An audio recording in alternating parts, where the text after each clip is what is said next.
Okay, 7 things to discuss before marriage. This is from a guy's point of view more than anything else, because I'm a guy, and guys are very different to women. Guys, as you may know, are more task oriented and less emotional. So it's going to be very different to a woman's video on the things to discuss before marriage. But let's dig into it, please. 7 things to discuss before marriage.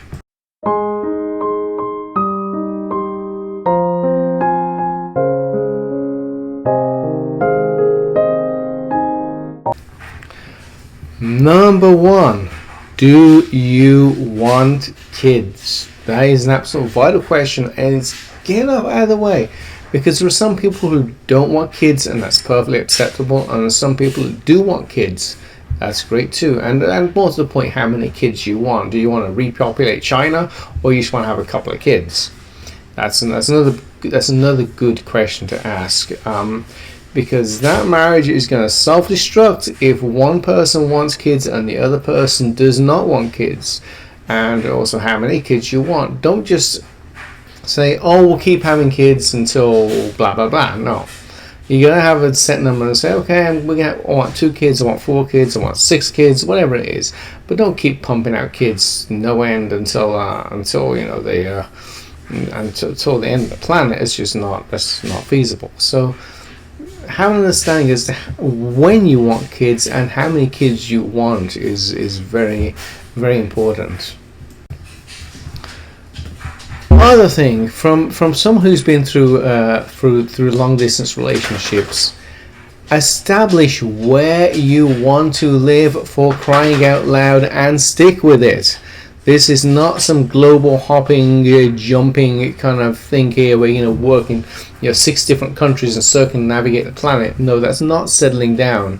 You need to settle down in one country, and if you're from a certain country and your spouse is from a different country, you need to pick which country you're actually going to live in based on the benefits of living in that country. And I have to say, each different country has different benefits depending on where you want to live. So pick a country, have a plan, and stick with it. Don't keep just dancing around the world, living in wherever you want. Really, you gotta pick a country and stick with it, especially if you're in a long distance relationship.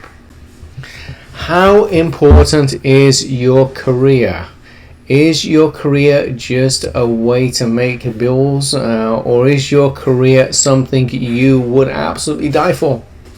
That's an important thing, because are you one of the kind of person that wants to work until like 11 o'clock at night, and just totally laser focused on your career? Or are you a person that clocks out at 3 p.m. and says, forget it, I'm out of here? Because that is important, especially when it comes back to number 1 as well, especially when you have kids. If you have kids, you are not going to be working late at night, okay? Those two are not going to jive together. So you have to think about this. Think about these points I'm bringing up as a whole, basically. If your career is super important to you, think about having kids very seriously, because my neighbor, back from a long time ago, he was very successful, and his wife was a successful pharmacist, and guess what? They never saw their kids. He was working all day, she was working all day. She'd come home like 11 o'clock at night, he'd come home at God knows what time. They never saw the kids.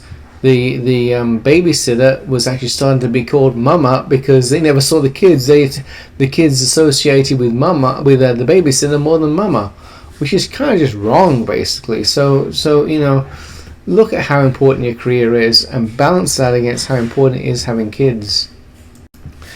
What are the family dynamics? How does your family get along with each other, especially your mother and father? Because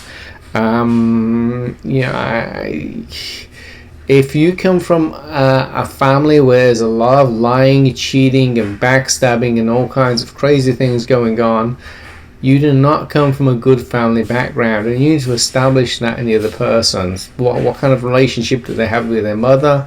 What kind of relationship do they have with their father?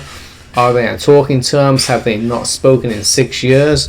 You need to know these things, because they may This person's personality may mirror their mother or it may mirror their father, and you're not going to know that while you're dating. You probably won't know that before marriage until after marriage, when they start copying, their mother or their father's attitudes.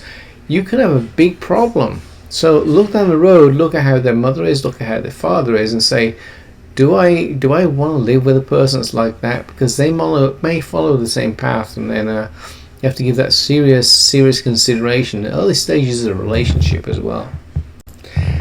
How do you handle conflict? There's several different ways people handle conflict, and you have to determine that either through asking them or observing their actions, because they could lie to your face and say, "I'm the happiest person on the planet," and really they turn into some psychopath when someone cuts them off in traffic or the smallest thing happens. So look at how the other person handles conflict and talk to them about how they handle conflict as well, because some people handle conflict extremely well and are extremely easygoing.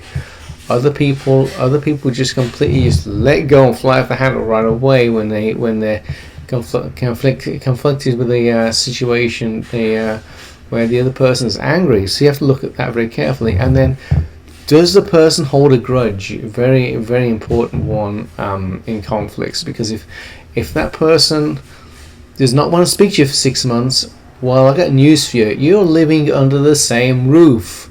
If the person does not want to speak to you for 6 months and they're your partner and they're living under the same roof, that is going to absolutely suck. And I have had relatives like that. Relatives that will give you what we call a black dog. Essentially, they will not talk to you for several months. Now, if you're sharing a house with that person, and that person's your spouse, that is going to be a big deal if they give you the silent treatment for several months. So, silent treatment for a day or 12 hours or something is kind of normal in a relationship. But if that person refuses to speak to you for weeks and weeks and weeks,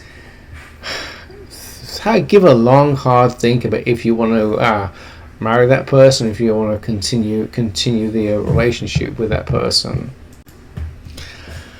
Where do you want to be in 5 years? And this is kind of a trick question as well, because this kind of ties into the question about career and kids. Because you're kind of leading into the question about how many kids do you want in the next 5 years, and what do you want in 5 years? Do you want to be, lying on a couch doing nothing, or do you want to be running your own business in 5 years? Now, a lot of people are going to lie to that question. They're going to say, "Oh, I want to be running my own business, this, that, and the other," when really they're just putting on a false face. And honestly, they'll probably lie on your couch and watch Netflix all day if you're making $100,000 a year. And there are certain people who are like that. So one of the things you kind of have to look for before marriage is the mask. People are gonna wear a mask, okay, and they may wear that mask. A lot of people in the relationship field say that people can wear a mask for up to 90 days. No, people can wear a mask for absolutely years, and you will not know the real person you're dealing with until that mask slips off. And usually when a person gets sick or when they get agitated, that's when the mask slips off and you can see the real ugly truth behind the mask. So there are some personalities that like that. So be careful with these questions and kind of read into them yourself. Use your own intelligence and read into these questions yourself and say, well, is what this person telling me, does this person match up? Does this what this person's telling me match up with their actions? If it doesn't match up with their actions, then you gotta have a long, hard think about what's going on, and is this person really lying to your face? Who is God to you? Or basically, do you believe in God? Now, that's a tricky one. There are people out there who absolutely detest God. I know it sounds weird and it sounds strange, but there are people out there who believe that it's a transactional relationship. Where what has God ever done for me? Kind of kind of deal. Yeah, I could not exist with a person like that, because I believe that there is something out there for us, and there's always something further. There's always a place we're heading to, which is beyond this world. And you know, God helps us out from time to time. He's a very big, important part of our lives, and you know, I pray every single night. You know, okay, occasionally I may forget because I'm really sleepy, but most of the time, 99% of the time, I'll say a quick prayer to go to bed, to be thankful for everything I have in this life, even if it's a tiny little thing. Even there's been days when I've had absolutely nothing, when I've had a real bad day. I've been down on my luck. Things aren't like they are right now, and I've had a bad day and I've been down on my luck. Well, I still give thanks on that day, because I give thanks for what I have, even if it's nothing, and what I will have in the future. So you know, God is an important part of any relationship, I believe, and it's very difficult to maintain a relationship with someone who doesn't, who is not religious, shall we say? I think. So I hope this video has been useful to you guys. Yeah, one of the most important things to consider is that anyone can hide who they are for, you know, while dating, especially, and for the early stages of a relationship. And you talk about the proper things and ask the proper questions, and keep in mind that there's no guarantee that the other person's telling the truth as well. The other person could be basically lying to your face about everything, and just flowering things up to make them sound better than they are. So also look at how the other person acts, because they may say, "Oh, I'm the happiest person on the planet," but if they're going around, starting trouble with their friends all the time, then probably don't want to deal with that person. So you know, look at their look at how they act, and look at their relationships with other people, and think long and hard. Do you want to spend forever with this person? Because I hate to break it to you guys, forever is a really, really, really long time. Also, another fact, divorce can get really, really, really, really darn expensive.